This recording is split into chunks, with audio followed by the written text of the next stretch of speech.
Fala pessoal, tudo bem? Meu nome é Carlos Alberto, eu sou professor de automação. Estamos aqui hoje no canal Viver de PLC e hoje nós teremos a aula de número 2. A aula número 2. Já tivemos a primeira aula, onde a gente fez uma introdução sobre automação, falando um pouquinho sobre o que são processos automatizados. E hoje a gente vai falar um pouquinho para vocês de como é que é a estrutura de um PLC, como é que são as linguagens de programação de um CLP. E aí, o nosso objetivo com essa aula de hoje é que você compreenda como é a arquitetura de um PLC e como se programa um PLC. Não, é lógico, ainda de forma prática, usando as linguagens, mas que você possa conhecer, depois desse nosso bate-papo aqui, quais são as linguagens de um PLC, tá certo? Então, vamos... Antes da gente começar, eu queria pedir a você que se inscreve no nosso canal, nos acompanha. Essa aula aqui, nós estamos fazendo uma série de aulas de introdução à automação e o nosso objetivo aqui é que vocês possam aprender, conhecer, porque assim, muitas pessoas que estão nos acompanhando, elas ainda não tiveram nenhum contato com o PLC. Então, nossa caminhada começa aqui e agora. Então, a gente vai fazendo essa introdução em automação. Dentro da automação, você encontra onde o PLC está, em que parte do processo ele está ali, e a partir dali a gente afunila e começa as nossas programações, a gente se foca muito em projetos, e aí nós vamos desenvolvendo. Mas aí você já vai ter toda essa bagagem para poder caminhar, tá certo? Então, ao final do vídeo, não esquece de dar o seu like, ou o seu dislike. Fique à vontade para dar o seu dislike. Vai lá, faz o seu comentário, coloca a sua crítica, seu elogio, sua sugestão. Nós somos abertos aqui sempre à crítica construtiva, né? Afinal de contas, eu sempre fui professor de sala de aula, nunca de um ambiente virtual. Então, assim, é muito comum que na nossa caminhada aqui eu cometa alguns deslizes, eu até pelo nervosismo não me comunique tão bem com vocês, mas eu entendo também que isso aqui, com o tempo, nós vamos estar construindo uma boa aula online, né? Essa aqui é uma construção nossa, tá bom? Esse canal é nosso. Aí, gente, meu nome é Carlos Alberto, né? O nosso canal é o Viver de PLC. Se você encontrou o nosso canal aí no YouTube, dá esse voto de confiança, faz a sua inscrição aí, ativa o sininho. Quase que toda semana, na verdade, nós estamos lançando vídeos novos, são vídeos com aulas, são vídeos abordando alguns temas, são vídeos com sugestão de livros, são vídeos com, às vezes, até apresentando um produto novo que saiu no mercado, que você pode usar na sua automação aí. Então, a gente vai ter muita coisa para a gente estar agregando valor para o profissional que quer tanto trabalhar com PLC, tá bom? Então, vamos lá. Os PLCs atuais, eles têm um sistema multitarefa, tá? Eu já disse isso na aula passada, inclusive se você não assistiu a aula passada, vou deixar o link aqui, ó, né, na descrição do vídeo, para que você possa ir lá, se você perdeu, você vai lá, assiste essa aula e vai seguindo na sequência para que o conhecimento fique bem fixado para você. Mas os PLCs, eles foram construídos lá na década de 60, e então eles resolveram, eles atenderam aquilo ao qual eles eram propostos. Mas quando você começa a pegar as máquinas dos tempos atuais, elas são super modernas, nada comparável ao que se tinha, óbvio, eu não digo nem na década de 60, mas na década de 90. Hoje nós temos PLCs poderosíssimos, cara. PLCs com ciclos de 10 milissegundos, 15 milissegundos, assim, de uma velocidade exorbitante, uma capacidade de processamento enorme. Então, assim, hoje você tem grandes maquinárias e o PLC hoje, até pelo seu baixo custo, ele está totalmente difundido dentro da indústria, veio para ficar e não sai, ele vai evoluir, não sei no que ele vai se transformar, mas ele é uma ferramenta poderosíssima. Então, pessoal, como eu estava falando para vocês, os PLCs, com a sua evolução, eles vêm se aproximando cada vez mais dos computadores industriais, né? Então, dado o aumento da sua velocidade, a sua capacidade de processamento, né?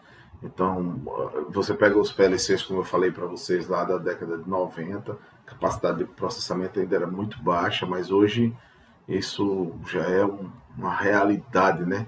Vocês vão ver aqui mais na frente que a gente já vai falar até de programação orientada a objeto dentro de um PLC, né?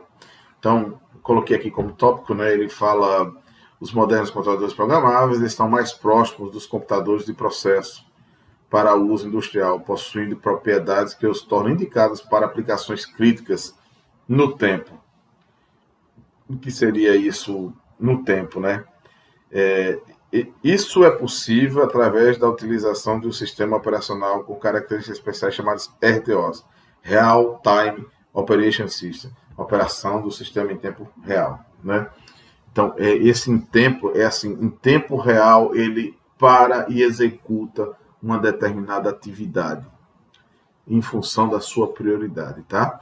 Então, se você determina lá que a prioridade de uma atividade X é menor do que uma atividade Y, e aí se aquela atividade Y está pronta para ser executada, aí acabou, ele tem que parar a atividade X e executar a atividade Y. Mais ou menos como eu coloco aqui nesse segundo tópico, né? Ó.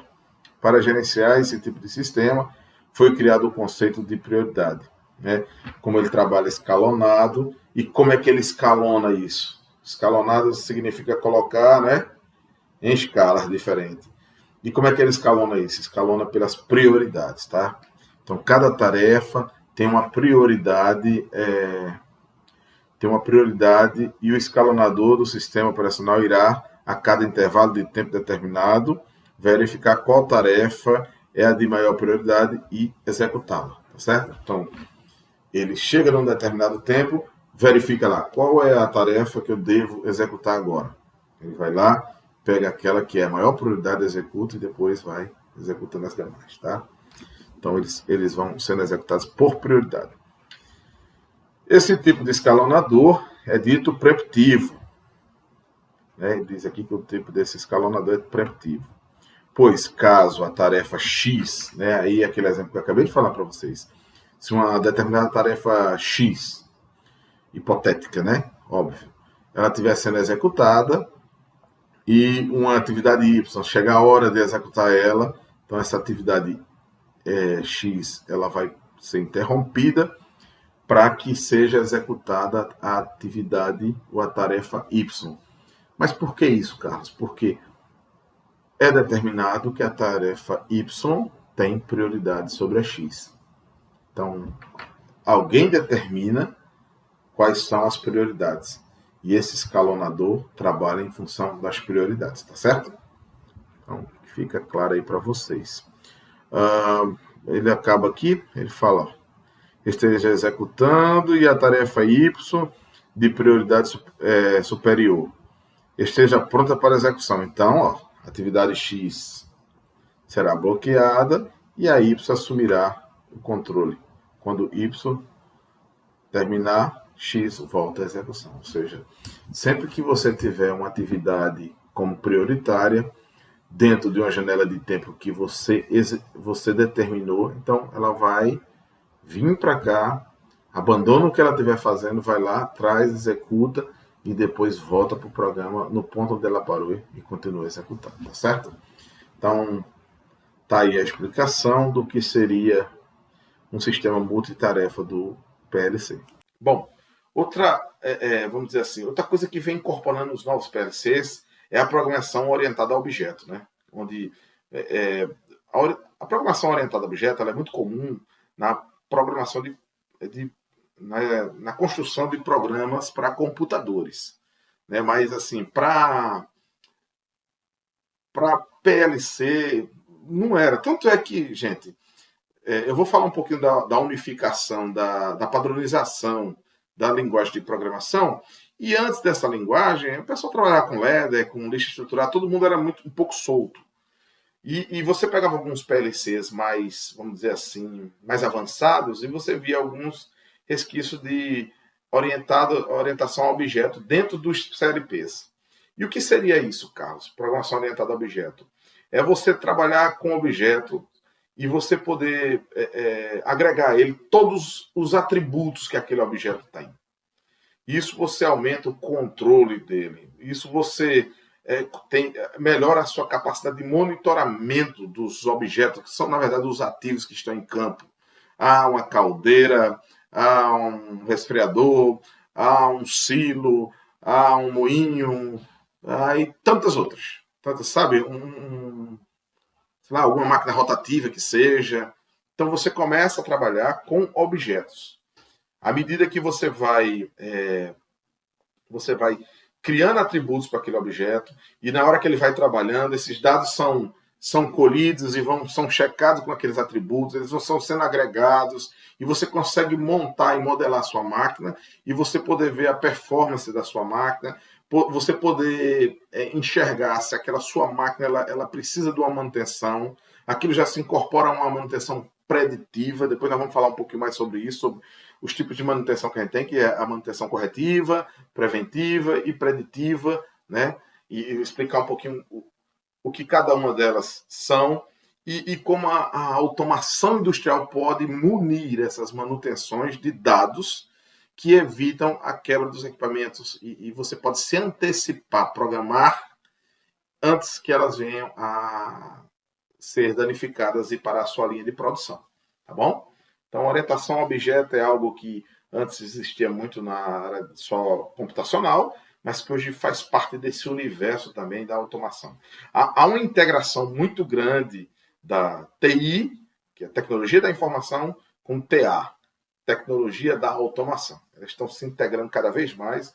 Tanto é que qualquer sistema automatizado hoje tem um banco de dados, tem uma comunicação, tem outras ferramentas que se agregam a esses bancos de dados para minerar dados e fornecer informações para tomada de decisão, seja a nível de manutenção, de operação dos processos, como a níveis mais acima corporativos, né? E níveis também para a diretoria, tá bom? Então, essas são as modernidades dos novos PLCs e eles atendem isso muito bem.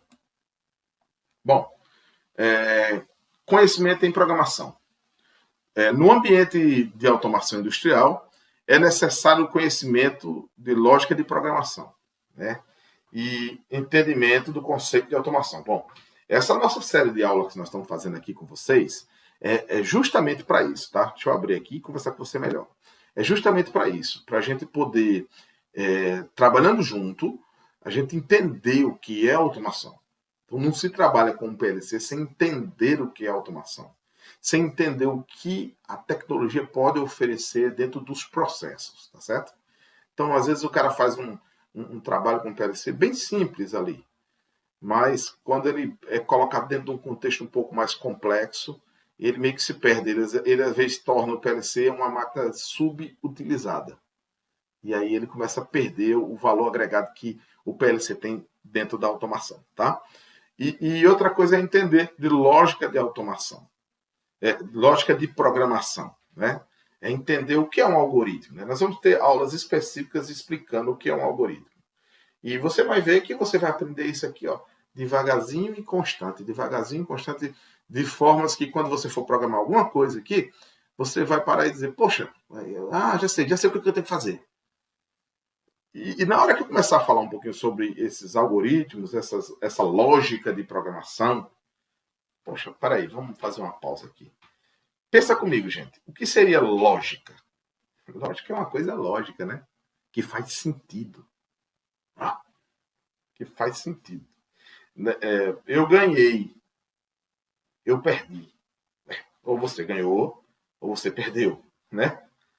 Então não dá para você ganhar e perder. Só na cabeça de Dilma, né? Que ela tem essas parafraseadas aí, né, Luca, né? Mas voltando para o nosso contexto, ou ganha ou perde. Então isso tem lógica. Agora, eu ganhei e perdi. Pode até ter lógica, dependendo do contexto. Mas aqui nesse contexto que eu estou falando do ganha e perde, não faz lógica. Ou você ganhou ou você perdeu, né?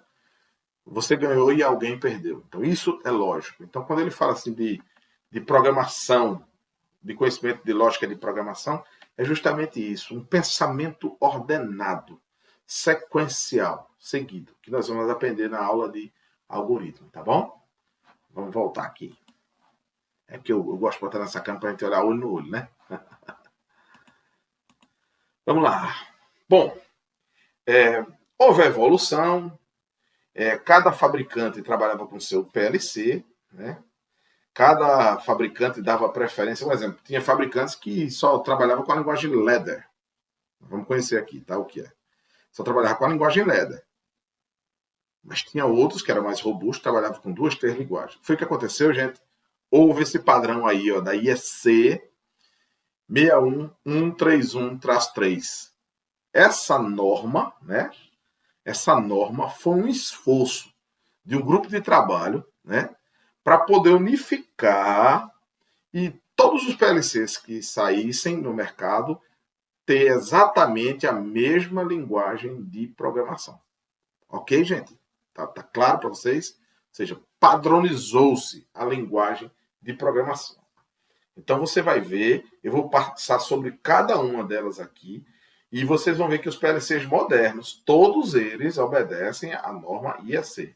Os mais antigos não, né? Porque esse negócio demorou um pouco até migrar, né? Até de fato passar a funcionar.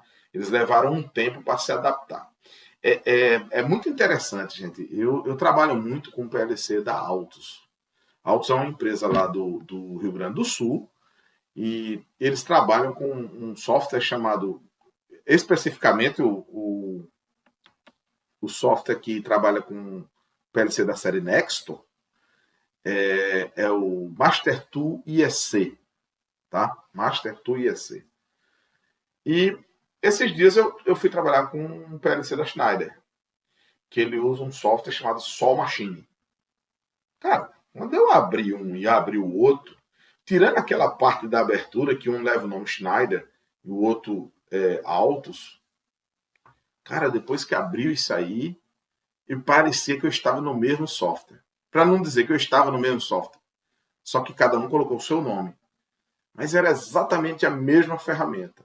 Essa é uma facilidade, tá certo? Dessa unificação. Que até as ferramentas elas ficam seguindo um padrão que você consegue trabalhar em um e outro sem sentir grandes dificuldades, tá certo?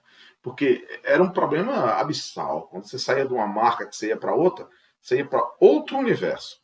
E eu não estou dizendo que para os outros fabricantes você tem essa mesma facilidade, não, tá certo? Eu só estou dando um exemplo aqui. Porque quando você for lá para o Siemens, você vai usar o software do TIA Portal, que você vai ver que você vai precisar trabalhar um pouquinho para aprender a ferramenta. Tá? Os conceitos, as linguagens seguem um padrão, mas o uso da ferramenta é que vocês vão precisar gastar um tempo maior, tá certo? Mas nesses dois PLCs aí, que eu estou citando para você, do Schneider com Altus, foi problema zero para trabalhar com ele, tá bom? Então vamos lá. Então a IEC 61131-3, ela resolve essa problemática aqui de padronização, tá bom? Bom, e aí quais seriam os elementos comuns, né? Os elementos comuns são a tipagem dos dados, os tipos dos dados, né? Vocês vão ver aqui comigo. Olha, assim, se você... Poxa, Carlos, tipagem dos dados, eu ainda só trabalho eu só trabalho com comandos elétricos, eu não estou entendendo isso aí. Tenha calma. Revisa a aula, assiste de novo, tá no YouTube. Não é proibido você visualizar 2, 3 vezes. Vai lá na literatura, lê alguma coisa. Gente, eu estou oferecendo para vocês aqui uma porta aberta. Uma porta aberta para o conhecimento. Aqui você entra e o conhecimento está lá dentro. E aí você precisa ir buscar esse conhecimento. Você precisa minerar os dados. Na internet você tem muita coisa, tá bom? Então, mas assim, eu entendo que como é que eu posso dizer assim? O conteúdo, ele vai chegando até você de forma assim, um pouco devagar e constante. E aí você vai construindo conhecimento, tá bom? Então, tipagem de dados. Eu vou dar um exemplo aqui. Tipo números. Números inteiros de 16 bits, de 32 bits. Então, assim, isso é comum em qualquer outro PLC. Eu estou trabalhando com um número real. Estou falando de matemática, viu, gente? Número real, tal. E aí eu tenho que fazer uma conta que é inteira, eu converto. Então, eles têm lá, as funções são iguais. As variáveis, como é que você declara uma variável? Segue um padrão, né? os blocos de funções, os programas, eles são padronizados. Isso aí tudo funciona seguindo a mesma lógica.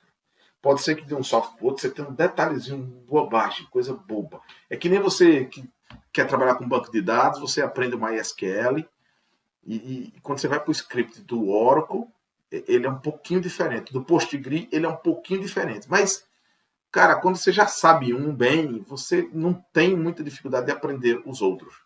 Tá bom? Você vai se adaptar à linguagem, mais nada. E aí você vai embora. Tá bom? Vamos lá. Eu estou olhando sempre para cá porque são 2 monitores e eu estou me adaptando a isso aí. Vocês tenham paciência comigo, né? Bom, gente, aqui, ó. Deixa eu só me ajeitar aqui, diminuir um pouquinho aqui minha câmera, né? Para não atrapalhar. Isso, assim. Deixar aqui no cantinho aqui. É porque eu estou gordinho, rapaz. Estou tomando muito espaço. Mas vamos lá. As linguagens de programação da IEC. Lista de instrução. São essas aqui, ó. Certo? Nós vamos falar um pouquinho sobre cada uma delas, tá certo? Exemplificar. Texto estruturado. É esse aqui, ó.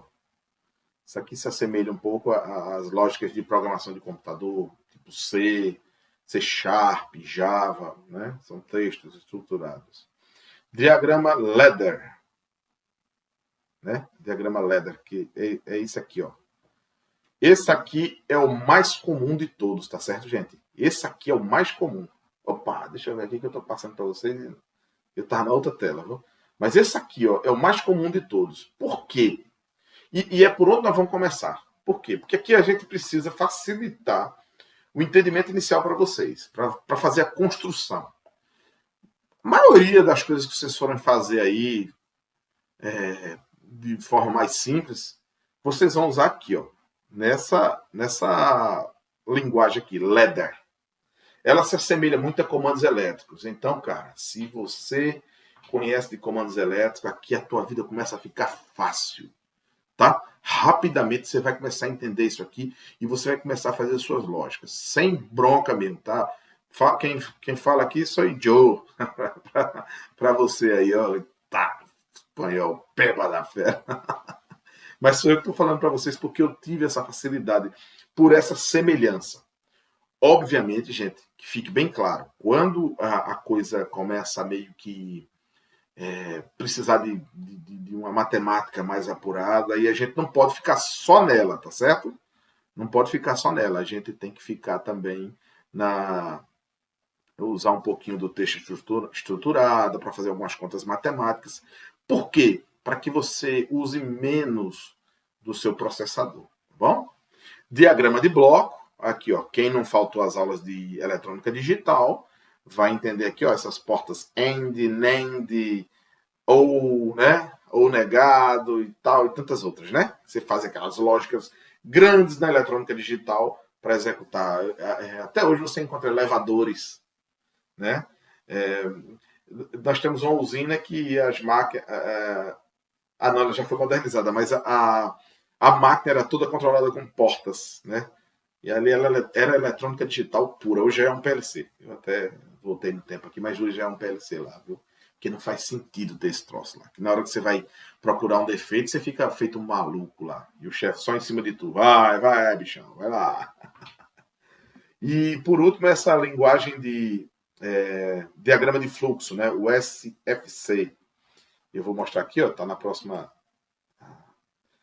Tá lá no finalzinho. No finalzinho nós vamos ver ela. Aqui é o exemplo do ladder, né? Aqui, ó.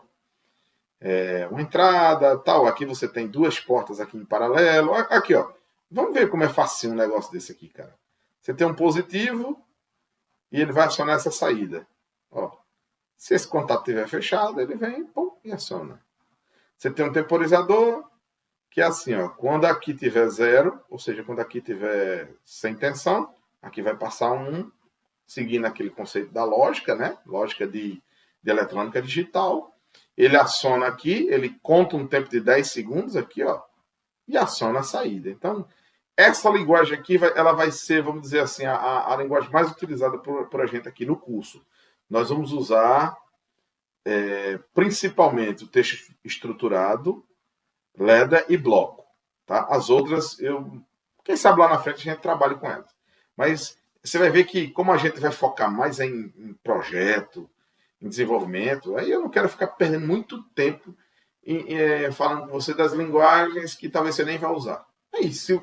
Quando você estiver fazendo seus projetos, você pode ir lá sozinho e aprender as outras que restam para aplicar. Você já vai estar me dando aula, viu? Espero que assim seja, viu? Pronto. Esse aqui é o lista de instruções, né? Esse aqui, cara, a Siemens sempre usou muito isso aqui no S5, né? Na família S5, no Step 5 dela, né? Que era um software.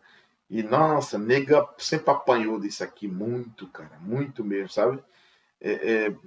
Assim, as máquinas do passado, elas eram feitas... Eita, meu Deus, me fugiu a palavra agora daquela lógica de programação que eles usavam ali, né? Que era muito difícil, cara. Era sempre para um nível de engenharia. Aí a gente vem aqui para a lista de instrução, cara. Isso aqui é um terror. Cara, como é que tu faz um negócio desse para mim, cara? Vai ser um negócio desse. Quer dizer que eu não consigo trabalhar com isso? Não, eu não disse isso. Eu disse que aqui você precisa gastar tempo, estudar, implementar, ali, gastar muito tempo para você aprender. Lá no Leder, não. Rapidamente você pega tudo aquilo e transforma. E o que eu quero dizer é que você faz essa lógica aqui, lá no Leder, sem nenhum problema. Tá certo? Nenhum problema. Mas pode ser que você se depare com uma função que você precisa, que o mais lógico e o mais adequado seja você fazer com lista de instrução. Aí, negão. Aí você já vai estar num nível harder, né? Em que você vai fazer isso aí tranquilo, com o pé nas costas e lançar um vídeo e dizer aquilo que o professor Carlos disse, que era difícil, tá aqui. E assim espero que seja, gente. Torço pelo sucesso de cada um de vocês. Bom, aqui é o diagrama de bloco de função, né? O diagrama de blocos funcionais. Isso aqui, batata, né? Isso aqui, todo mundo viu isso aqui na escola técnica, né? Eu falo assim, eu acredito que o meu maior público aqui é um público formado em curso técnico ou engenharia. Então, assim, são portas aqui, AND, Chanor, OR, Smooth, adicionar aqui, ó, adicionar a entrada.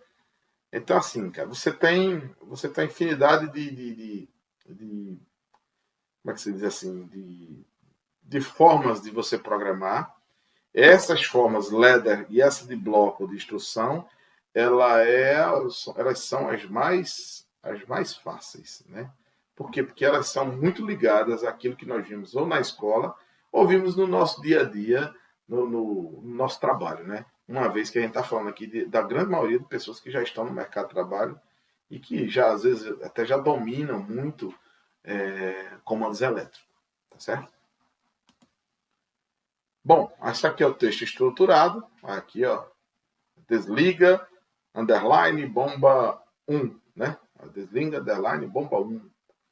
Saída, underline, analógica, né? Recebe 200 aí e tal.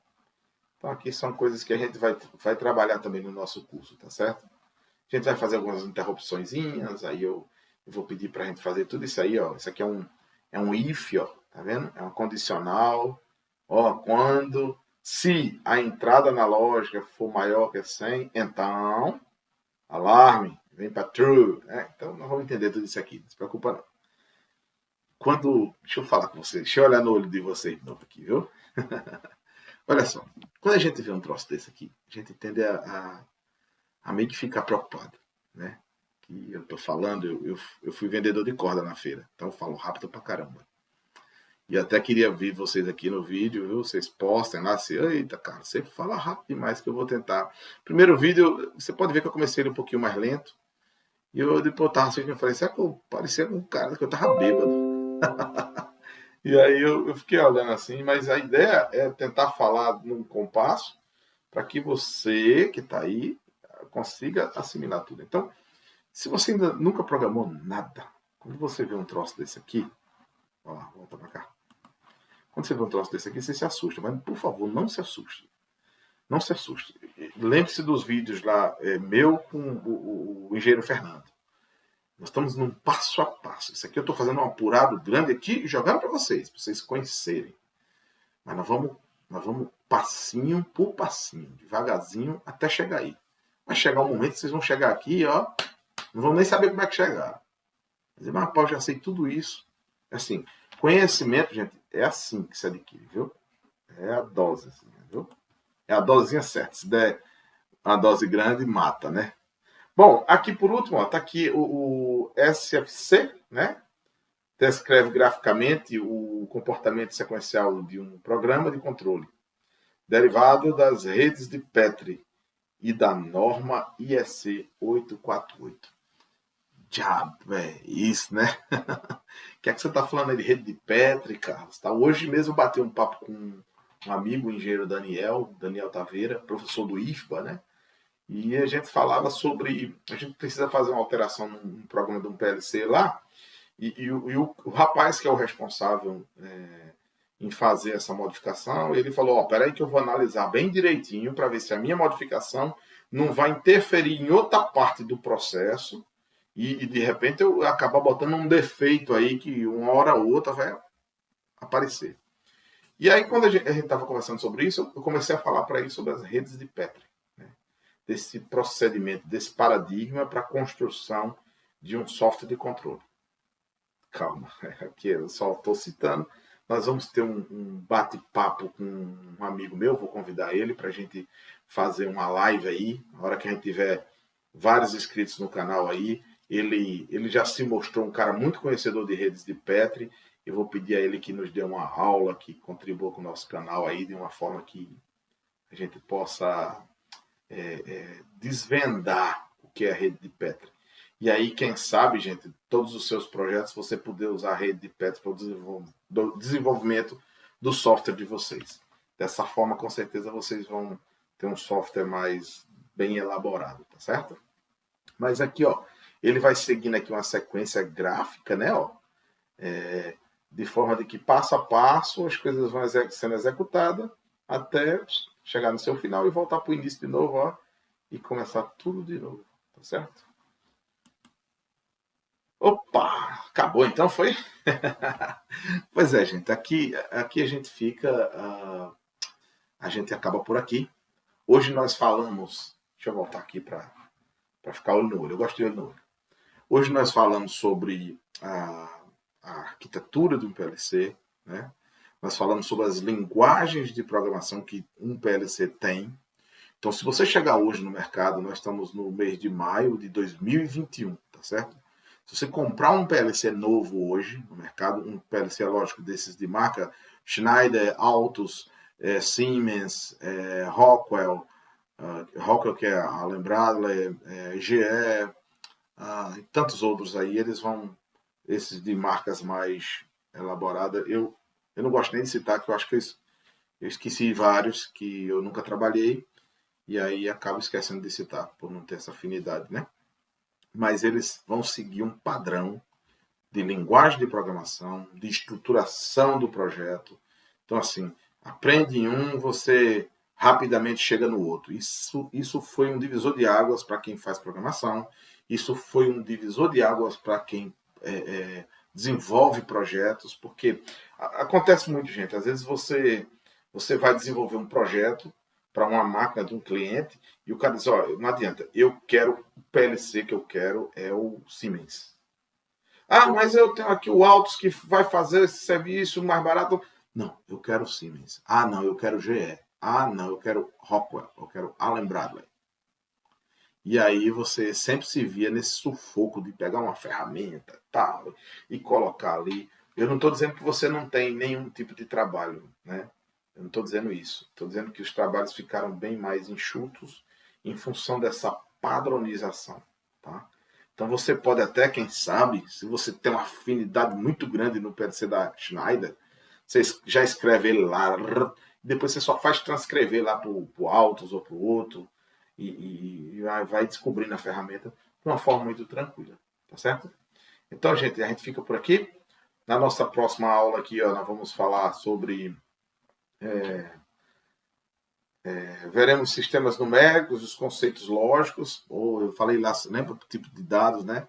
Então vamos falar como é que são os sistemas numéricos dentro do PLC, como é como é que é feita essa lógica? Como é que você soma um número com o outro lá dentro do PLC? Né? Então a gente vai tentar desvendar isso. Lembra que eu falei com você? Isso vai ser na aula 3, uma coisinha de cada vez, e aí você vai formando conhecimento. Já já, tem calma, viu? Tem calma. Já já nós vamos chegar na aula prática. E quando a gente chegar na aula prática, nós vamos colocar tudo isso que nós aprendemos em prática. Mas na hora que eu for lembrando a você conceitos, e vocês vão saber, e vocês vão entender perfeitamente, tá certo? É uma coisa muito interessante e eu queria deixar essa dica também aqui antes de terminar o vídeo. A gente tem uma mania muito grande de querer ir logo para a prática e abandonar o conceito. Gente, sem conceito, ninguém chega a lugar nenhum, tá? Conceito é a base da casa, é o alicerce ali para você construir a sua casa. Então, você precisa desse conhecimento, porque senão você vai estacionar e você não vai conseguir evoluir porque vai faltar conceito, tá bom? Então, eu peço a vocês que são mais apressados, um pouquinho de calma, um pouquinho de paciência e vamos construir o conhecimento. Fica aqui no nosso canal, dá o seu like aí, dá o seu dislike, comenta, posta, dá sugestão, a gente vai trabalhando junto. Ó, gente, eu tenho uma vida muito corrida, eu trabalho também, tá certo? Trabalho 8 horas por... 8 horas não, são 10 horas por dia, né? Porque eu acabo tendo que vir almoçar 2 horas ali, então dá 10 horas, né, por dia que eu fico no meu trabalho, fora o cuidado que a gente, graças a Deus que tem família, né, a gente tem com a família, com os filhos, a esposa, os pais e tudo mais, que tudo isso é muito bênção, muito de Deus, né? Então, assim, eu acabo sendo sempre muito corrido, mas eu separei esse espaço, tá, gente? Pra gente construir conhecimento. Então, seja meu parceiro aí, dá o seu like, seu dislike, se inscreve no canal, não esquece de ativar o sininho e tamo junto, viu? Até a próxima aula, se assim o nosso Deus nos permitir. Forte abraço.